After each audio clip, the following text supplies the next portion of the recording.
And now, ladies and gentlemen, could I have the very best of order, please, for the next 28 minutes?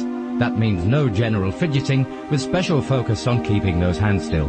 As once again, we pay our weekly visit to the show business legend, raconteur, after-dinner speaker, and friend to the stars, especially the plough. Yes, indeed, it's time for the next instalment of Count Arthur Strong's radio show.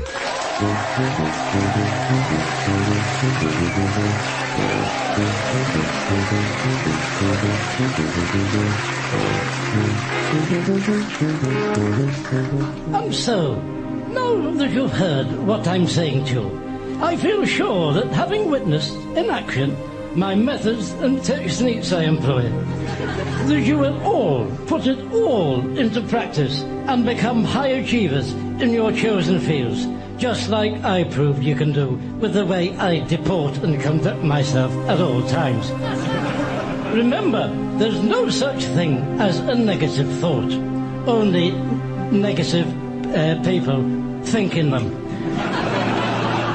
And if you ever find yourself slipping back into your old habits, I want you to look yourself straight in the eye, in the mirror, obviously, otherwise you'll have problems doing it. Unless you're cross-eyed, of course. Then you're just one of the lucky ones that can look at your eyes without a mirror. Anyway, just look at your reflection and speak out loud for all to hear your personal mantra I've given you. I can, I must, no, it's not that. I will, I must, no. Oh, I must improve my, but no, it's not that. I'm going to have that written down on my hand for tonight, I think. So, it's good night and cheerio to you all, etc., etc. All right, then, let's have a little listen back to that, then. Right, so, push the stop button. Now, where's rewind? Play Fufford. What's Fufford? Oh, here we are, rewind. And press play. Well, I don't know what to say now. What shall I say? Well, I don't know what to say. Hey, that's not me. I got some new shoes. Shall I say about them? I went to the sale at Dulce's and I got... What the bloody hell's going on? Where's my speech? I don't really sound like that, do I? No, and I bloody don't neither, sir. That's two of us. How can you tell if it's on or not? You see that red light? That comes on when it's recording. It's amazing, isn't it? If you went back to prehistoric times, I wouldn't believe it. They'd look at you as if you were mad if you showed them this. But of course they would. They didn't have electric then. It was all gas mantles. I'll take that back when I go out to buy my meat. And I'll be looking for compensation. My closing speech for tonight gone for a Burton.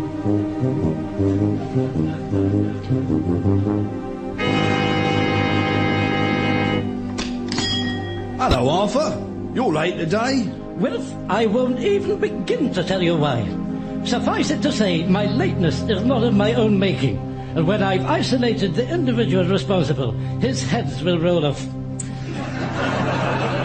I've got myself motivating yourself up lecture talk this afternoon, as you know. I've still got to get the dunce's hats from the fancy dress shop yet. Dunce's hats? Oh, yes, it's a new thing I'm trying. They call it reverse philately. Reverse psychosis. Oh, it's psychology. Reverse psychology. Sounds very technical. What's that then? Well, I've been reading up on it, and I have devised my own vagaries on it. In a nutshell, you put everyone in dunce's hats and tell them they're stupid and they'll never amount to anything, while you're banging a big dustbin lid with a wooden stick to disorient them. And then you get the... Well, I forget what happens next, but that's the bones of it. And it ends up with everybody crying their eyes out and feeling so much better about themselves than they used to do before I banged the dustbin lid. They've had some remarkable results with it in, where was it?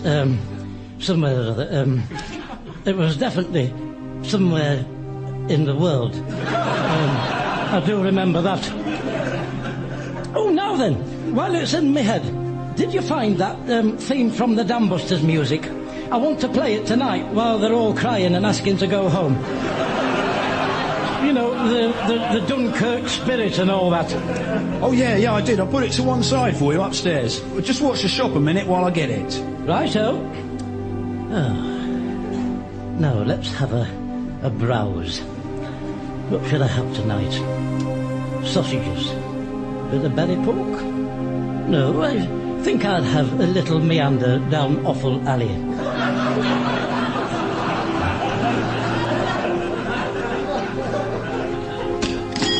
Oh, hello. Good evening. Afternoon. Oh, sod it. Morning. Good morning. Oh, it's a lovely day, isn't it? Is it? Where is he, then? He's upstairs getting the Dam Busters. Oh, our Sheila's lad's a plumber if he needs someone. What are you talking about? He doesn't need a plumber. The bum dammers, I said. I'm talking about Barnes Wallace, the bouncing bus. No, I don't think Gary would be able to do that. No, he just does central heating and sinks and things like that. No, he's getting me the music for it, you dozy so-and-so and so. What is it you want? You're a butcher, then? Do I look like a sodden butcher? I'm just holding the meat fork for him while he's not here. Don't you have to have qualifications? It's not bloody Einstein that's gone upstairs, is it? Qualifications? What are you on about? Well, it's got to do with hygiene. You've got to go to college for it. Oh, for crying out loud, what do you want to do? See my diploma I've got in hand washing? Oh, I've had enough of you. Look, love, you've got your days wrong. Today's half-day closing. Technically, you're trespassing. So, you'd better hop it sharpish before all the alarms start going off. Once the police are involved, there's no turning the clock back. Come back tomorrow. What day is it today, then? That's right, there's the door. Come on, no malingering. Straight home now. Dear me, you get some right idiots coming out.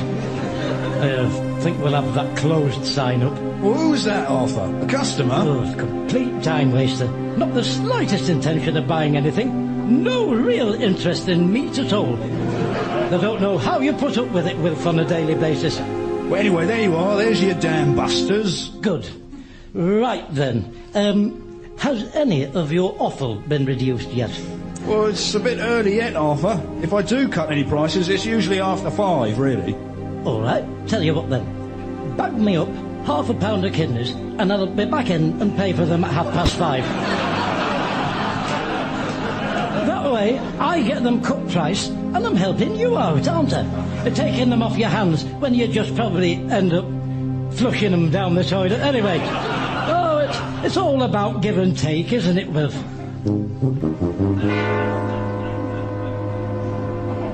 Customer number 328. Please go to collection point A.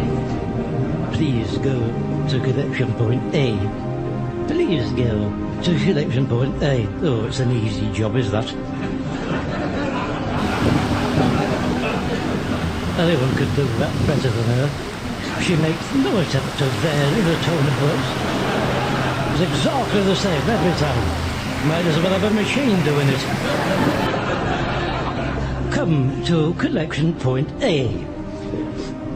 I wonder if they have collection point B, or a C, or any of the other alphabet letters, because that would get a bit more complicated then. Oh yes, you'd be earning your money if they did. Collection point B. Come to collection point B. A, B, C, D, G, F. No. A, B, C, D, G, F, E. A, C, D, G, F, E. No, that's not right. A, D, G. Hello, idiot. A, B, G, C, D, E.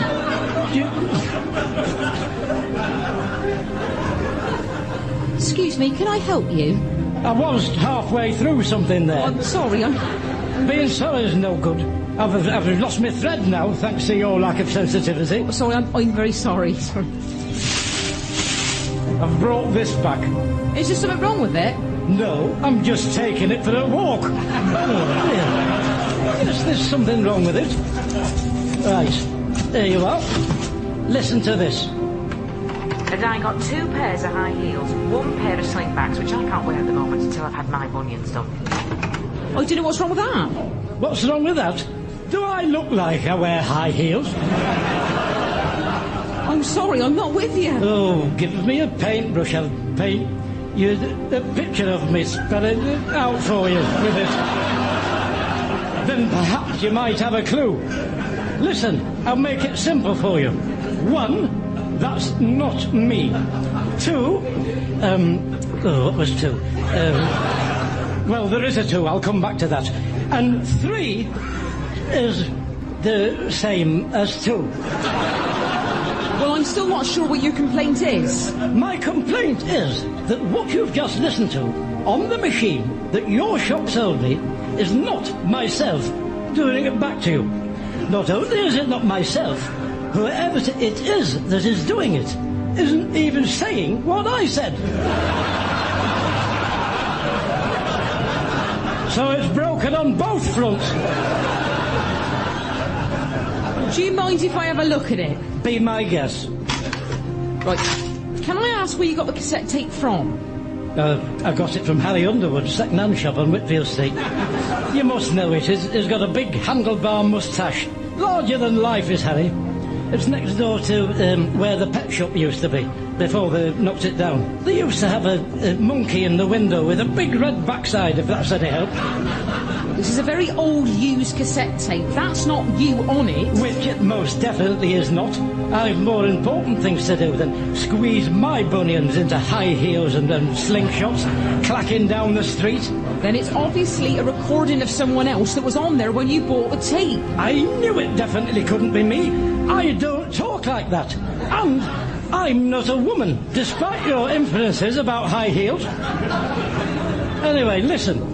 I've got to play the theme from the Dam Busters on it later this afternoon. My motivational talk I'm doing.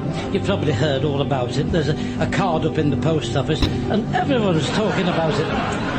Will it do that without letting me down? As long as you actually have a tape of the Dam Busters, this machine will play it. Well, that's more like it. Now, if you'll excuse me, I think you've taken up quite enough of my time for one day, don't you? Good day.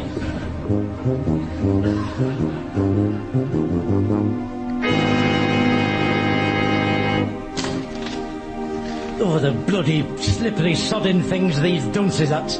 You should have put them in the bag for me with what they cost. Hello?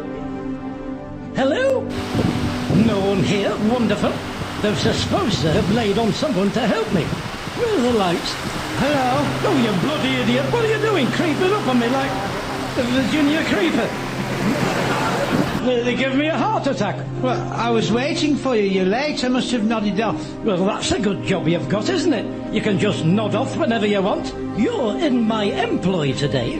You are included in the rental of this hole. The least you can do is stay conscious. Have you not put the seats out yet? Oh, yes, there they are. Oh, I want more than that. There's been a card up in the post office for a fortnight. I want at least triple that. Possibly a quintuple is. Or even sextuple, whichever is the greater.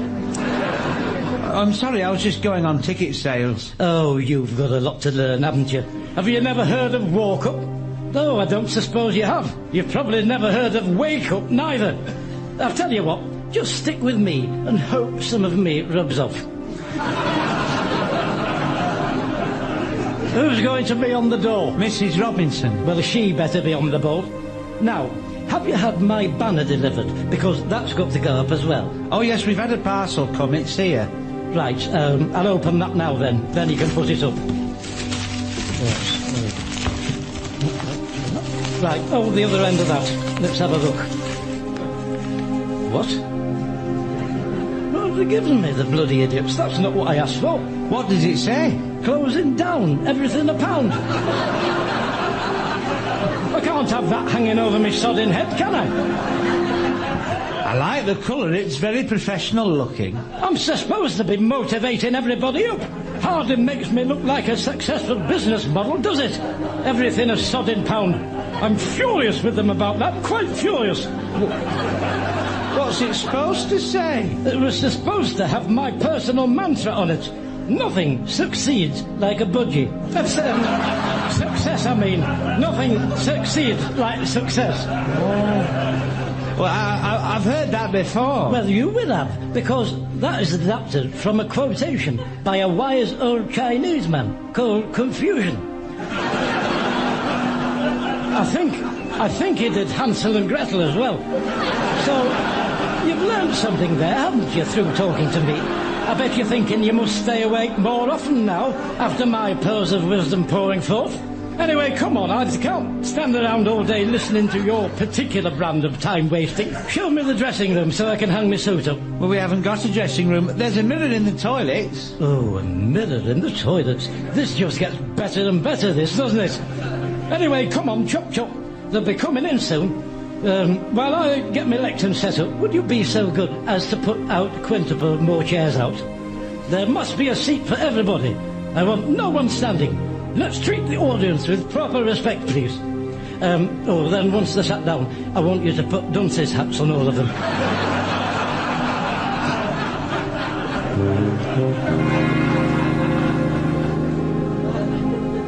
Right, I'll get my makeup on while I've got 2 minutes. Put a little bit of pancake number 5 on. Rub it in. Little black line down the middle of the nose for definition. Lovely. Where's that red pencil? Ah, here it is. Little red dot with it in the corner of my eyes. Excuse me. Oh, you bloody idiot. Oh, dear me, I've stuck that sodding pencil right in the eye now because of you dozy sod. I'm so sorry. Oh, dear. Get me some toilet paper. My eye's streaming. Look at that. What are you doing, sneaking up on me like that? I finished the chairs. Wonderful. You finished the chairs. And you just thought you had enough time left to pop in here and blind me in one eye. Well, thank you. Thank you for fitting it all in. I know how busy you are. Look, I can hardly open that eye now. Well, do you want me to go to the chemist or anything? I don't think they have any tablets for ramming a sodding pencil in your eye, do they? What did you have a pencil in your eye for anyway? I didn't have it in my bloody eye until you came in. I was doing an old makeup trick, if you must know, to make you look, to make you look like your eyes, I don't know. Rodney Bewes does it anyway, that's who told me about it. Go and ask him. I haven't got time to be interrogated. I tell you something, I'll have a right bruise in the morning. That's your fault, is that? Are you covered by insurance here? I need the lavatory. Listen, while I'm in here, these lavatories are sacrosanct. This is my dressing room, my inner scrotum. Sanctum, I mean, my inner sanctum. It's where I prepare myself mentally and spiritually for the rigours of my performance. I'm not having all and sundry go into the lavatory in here as though there's no tomorrow. Where are we supposed to go then? Use your imagination. You shouldn't need me to tell you where to go to a blue. You're a grown man. Dear me, this ceaseless hand-holding people expect me to do. Anyway, you'll be hearing from my legal team regarding my eye. I can hardly open it. Look. Hooey, are you in there? That's Mrs. Robinson I told you about. She's taking the tickets. Send her in on your way out. I'll make sure she's briefed. He wants you to go in. What, in there? What for? Something about making sure you've briefed, I think. What? That's what he said to tell you. It's the men's toilets. I know. What does he want me to go into the men's toilets for? Oh, for crying out loud, tell her it's not the men's. It's the bloody dressing room for tonight. Just tell her. It's the bloody dressing room for tonight. Come in. Hello. Don't worry, I don't bite people. Not unless they bite me first. So, you'll have brought it on yourself if I do sink me teeth into you. Oh, well, I won't then. Can you not stand there? Come and stand over here, closer to me. You're in my blind spot there. Oh, you're very domineering, aren't you? I like a domineering man. Look, I want to tell you what duties to perform today. Oh, I've got some duties to perform, have I? You cheeky thing. What? I said you're a cheeky thing, aren't you? What are you on about? Winking at me. Winking at you? I'm not winking at you. Yes, you are. You're doing it now. I'm not bloody winking at you. I've had a red pencil stuck in my sodding eye. That's what that is. Well, I didn't know. You want to be careful with that, sending out the wrong sort of signals. I'm not sending out any bloody signals. What's up with you? I'm in agony here, you know. Hello, what's going on in here? There's nothing going on in here. All right, I get it, mate. Get what? Nod's as good as a wink. Listen, I am not bloody winking. Watch my lip. I am not bloody winking. Okay, whatever you say, Chief. What do you mean, whatever I say? I'll tell you what, I'll leave you to it. I told you it could be misinterpreted. You want to be careful with that winking eye. Oh, just put some socks in it, will you? Listen, you're going to have to introduce me, because there's no other idiot here to do it. I'll write down what I want you to say. Do you think you can manage that? Oh, yes, I do all the amateur dramatics here. I played the lead in Call Me Madam. That doesn't surprise me.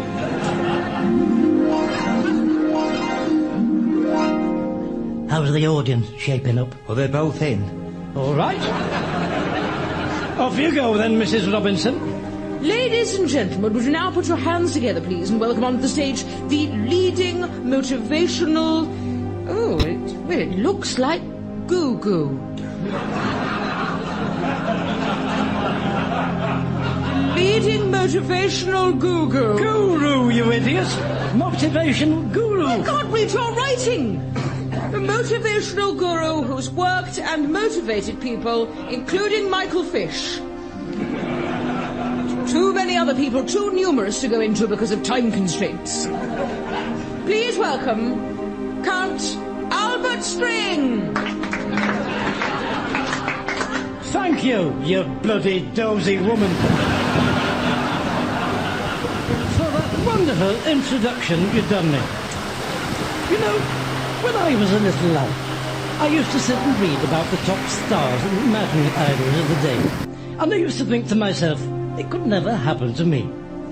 And then I used to think, well, why not? And then I used to think, because things like that just don't happen to me. And then I used to think, but that doesn't mean that they can't. And then I used to think, oh, I'm just being stupid. And then I used to think, now who are you calling stupid? And I used to think, come over here and say that one. No, you block off. Talk to me like that. And I would have gone on forever if I hadn't been asked to leave Sue Ryder's. By Sue Ryder herself, incidentally. Marvellous. Now, on your chairs, you'll have found a pointy hat, which I'd like you all to put on for this next bit. Now, I know it'll be hard. No, don't turn round. You can join the rest of us when you've had a good hard think about your behaviour. And hold that chair higher above your head as well. Come on, if it ain't hurting, it's not fixed, so don't break it. Oh, it's something like that. Anyway, where was I?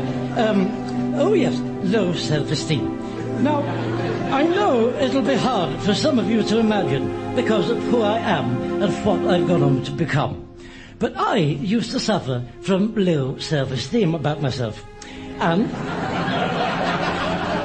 And if I found myself in a room full of empty people, I wouldn't know what to say. And pretty soon, that room full of people would be an empty room full. What you have to do is focus and be positive. You see, to me, this half-empty glass is in fact half full. Well, the bottom half of it is anyway. So it's not all bad news. Obviously, the top half of the glass is completely empty, but that's not the half I'll be drinking from. And that's the way we have to look at things. Now, at this junction, I will throw the floor open for questions. So if you've got anything you want to know about anything I've done to you, anything I've said to you, now's your chance to pick my brains and run with it. What's the significance of your sign? What sign? The one up there above you, closing down everything a pound. What does it mean? Oh, has he put that up, the lunatic? And why do you keep winking at us? Is it to give us confidence? Oh, for pity's sake. Can I put the chair down yet? No, you can't. You're learning something. Look, I only came in to ask whose rover that is that's blocking the entrance. All right. That's it. Hey, I'll tell you what. Why don't you stick the sodding chair where the sun hurts, eh? You just can't help some people. You've got to at least meet me halfway. And as the question and answer session draws to a close, it just remains for me to thank you for listening to What I Spoke. Now go away with your newfound self-confidence and self-esteem and change the world. That's it.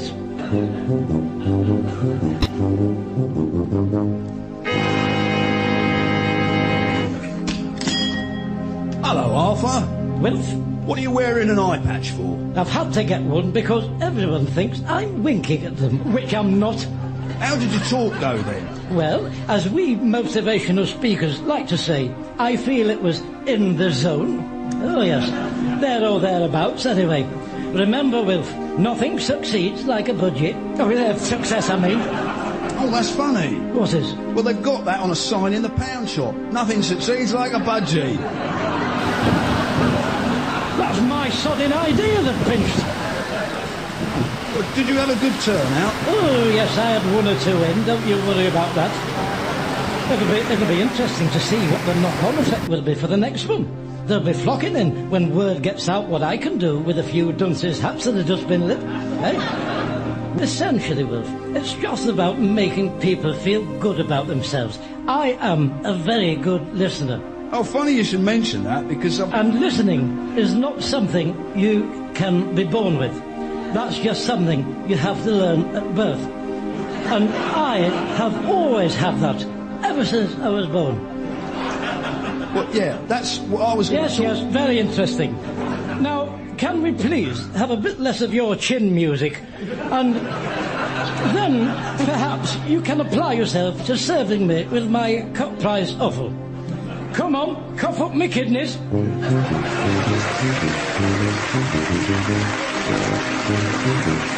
Appearing with Count Arthur Strong were Sue Perkins, Alistair Kerr and Dave Mountfield. The script was written by Steve Delaney and edited by Graham Duff. Count Arthur Strong's radio show was recorded live at Comedia Brighton, is produced by John Leonard and Mark Radcliffe, and is a joint Comedia Entertainment and Smooth Operations production.